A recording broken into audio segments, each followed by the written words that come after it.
The world of high fashion clearly includes the embellishments we all know as jewellery.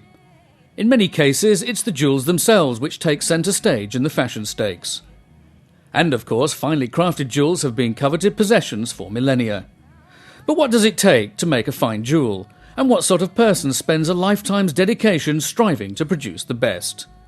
In TV asked renowned, internationally recognised jeweller Laurence Graff how it all started for him. I actually started the business when I was 17 years old, and I became an apprentice jeweller, and I learnt at the bench. I learnt with my hands how to make jewellery. Well, what was it that got you started? Why did you think that this is what you wanted to do? I think as a youngster in London, I looked in the jewellery shop windows and was fascinated by the sparkle of the stones and the value and the power these stones seem to give and have. Well, how did you get your apprenticeship? What was it about the first company that you worked for which was attractive both to you, and what did you have that attracted them to employ you? Well, you know, my mother now is 95 years old approximately, and she's always reminding me about the time that she took me to my first interview. In fact, that was my only interview, because I only really had one job. And it was in Hatton Garden in London, which was the diamond and jewellery district. And it was right at the top of about 10 flights of stairs, and there was no elevators, and we eventually got there puffed out.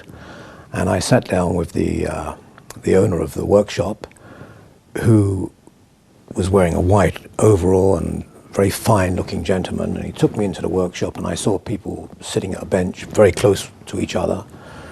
And I found it quite fascinating, and I managed to get the job. Unfortunately, I lost the job 3 months later. Even though I never got to sit at the bench, I was scrubbing the floors and cleaning the toilets and doing the errands and getting the sandwiches for the workers, but they decided for some reason that I'd never make a good jeweller.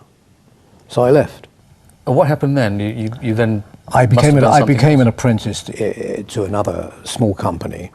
And it was a very unusual time in London. A lot of the businesses were having a hard time, and the jewellery workshops were very small indeed. And I started to learn, but unfortunately one day I was told that the company was going into bankruptcy and I lost my job. So I didn't really have a lot of experience working for other people. I decided to set up a little business of my own, repairing jewellery, and eventually making jewellery, and eventually selling jewellery. So apart from that very early start with those two unfortunate experiences, yeah, you're largely self-taught? Completely self-taught. I've learnt my profession by listening, looking, and increasing my knowledge day by day, by reading, by having an interest in the business and asking a lot of questions, until eventually I realised I knew something about it. Well, we'll go back to those early days in just a second. Yes. Let's go forward now to where the business is today. And Graff as a company is now world-renowned, yes, for being a manufacturer of bespoke jewellery. Yes. When was it that you first thought that you could do something that was different from everybody else? Early in my career, I decided that I want to handle the best and only the best. And the challenge was making wonderful jewellery and then being able to sell it, because if you couldn't sell it, there was no point in making it. And very early in my career, I won a Diamonds International Award, so I really had the design talent. And I made a few interesting pieces, mainly in semi-precious stones, because I didn't have the capital to make diamond jewellery. And building up from selling those semi-precious stones, I eventually got into the diamond business and made my first diamond ring. Sold it for £100 and found that very soon I could sell another one for £200. And having started off selling semi-precious stones at £2 or £4 each, that was a great sum of money to me. So I realized that if one was going to be in the business, why not be right at the top end of the business. And I started to create, even when I think back now, they were quite lovely designs. And I found it very difficult to sell in England. There was no real market in those days. And I would go to the stores to try and sell them, because we were actually manufacturers. And I have to say I couldn't sell them. So one day on the way to the office, I was about 20 years old, I thought, this is ridiculous. I can't sell my product. I've made a very nice bracelet and a very nice ring. Maybe I can sell it somewhere else. So I went into a travel agent. I said, I need a ticket. He said, where to? I said, just as far away from here as possible. He said, well, how about Australia? And my very first overseas business trip was Australia. And was it diamonds that you took with you? I had or was a little it a box collection of different... I had a little box of samples. And I had my very first diamond ring collection. It was 1 stone surrounded by 12 stones, surrounded by 18 stones. And I did them in colored stones and diamonds and yellow gold and white gold. The same look, but many times over. And I ventured out. I managed to sell some in Australia. And on the way back from Australia, I always heard stories about Singapore from my late father that was stationed in Singapore during World War II. And I was fascinated to get there, to look around and see a big department store. I went into the department store. They were just starting up a jewelry division. And I said, well, where's your stock? They said, well, we don't have any. I said, well, I'll supply you the stock. Of course, I had no stock. I actually went back to London and I quickly made some pieces and went back and made my very first exhibition in the Far East. And it took off. We sold. We were accepted. And from there onwards, I made more and more jewelry and better jewelry and more expensive jewelry, handled firstly small diamonds, then medium-sized diamonds, then larger-sized diamonds. And I must say, from those very early days in the late 60s, I had no idea where we're going to end up. But of course, all these years later, we have over 20 top-quality shops around the world. We're one of the largest manufacturers of polished diamonds in South Africa. We make certainly the world's finest jewelry, and the name is established. Well, from those early days in Singapore, which was seemingly the first real commercial contract that you won by saying, of course I can do this. Yes. And then you had to supply. You put yourself under that sort of deadline. And you say that you didn't quite know where the business was going to go, but you still had that philosophy, didn't you, of still wanting to be the best and not compromising? Always. But I was born with that. I always wanted to be the best. If I played football at school, I wanted to be the best footballer. I had this drive. I was the head boy at school, and I always wanted to go higher than anybody else. And I work just as hard today as I've always worked. And I came from a family of hardworking people, and I knew no other way. Work, honesty, strive to be the best, and get there. Let's go to the manufacturing side of things now. And it's a question that a couple of my colleagues said, don't ask him this because it's really silly. But I'm dying to know, and I'm sure some of our viewers are dying to know, did you ever break a diamond when you were cutting it? And we've seen pictures on television of cutting a diamond with a very sharp instrument. Is it possible to completely ruin a diamond? Yes, it is. And every year, I have to say, we have some sort of mishap. It's quite because it's so hard and it has a grain, it's very possible if you hit it on the wrong side or the wrong area of the grain, you could chip a stone. And we do have accidents, but sometimes we have an explosion. Sometimes on the will, a diamond can shatter into 1,000 pieces. And it does happen. It does happen. It happens. Expensive mistake. It's not a mistake, it's an accident. It's not a mistake. We don't make mistakes. You know, Michelangelo, when he wanted to create a sculpture, he would take a block of stone and he would chip away and he would grind away until he got there. But sometimes he wasn't very happy with it, or he didn't get there. He would start all over again. We cannot do that with diamonds. A rough diamond is a very expensive piece of material, and you have to be right first time. Hence, sometimes we study a diamond for months before touching it.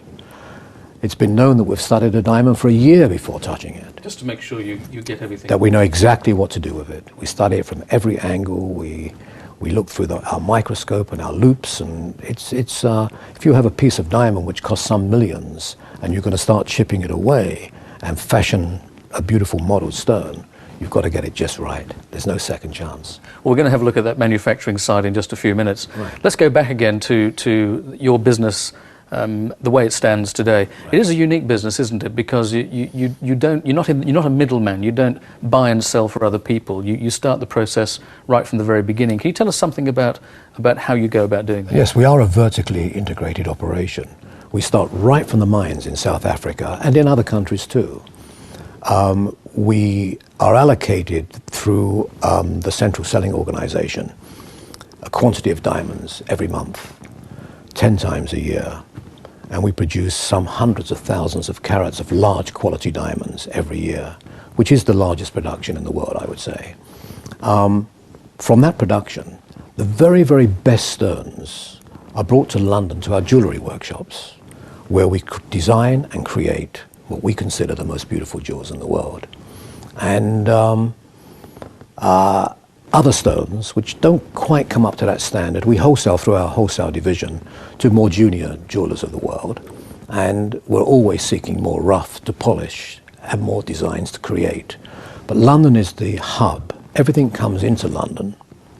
Everything is manufactured in London. Everything is distributed in London. And our jewels go everywhere. In terms of clients, I know you can't speak about specific clients, Yes. but you have had some very interesting clients asking for some very specific pieces. We have. Through my career, I've been very fortunate. I've met the most interesting people in the world, whether they're from royal families, whether they're entrepreneurs, whether they're stage and screen stars. It's one of the bonuses of being in the business. And there's no doubt about it. We meet very wealthy people. And when people become wealthy, we like to feel they've heard of Graff. We don't appeal to 100% of the population, but the top few percent we appeal to. And I must say that our jewels are in every corner of the world and worn by the most fascinating people ever. Well, since we're talking about the world as a business now for you, it is a global business, but we're in the Middle East right now. You must have some very interesting Middle East clients as well. We certainly have. In fact, I was one of the pioneers in the Middle East. I first came out here in the late 60s. We're in Dubai now. This was a fishing village when I first came out. You could walk around it in 5 minutes. Now it's one of the most amazing cities in the world, and it's going to be even more amazing in the future. But traveling around the world with jewels was a fascinating experience, because being a pioneer, I went to places travelers had not gone to before to sell. In fact, I set certain people up in business. I would go into a hardware store and say, "You're in the wrong business. Why don't you try some jewellery?"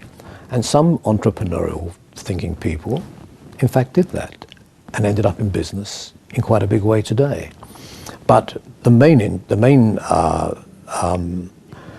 success we had was in London, when in the early 70s we opened our first London store in the Brompton Road, Knightsbridge.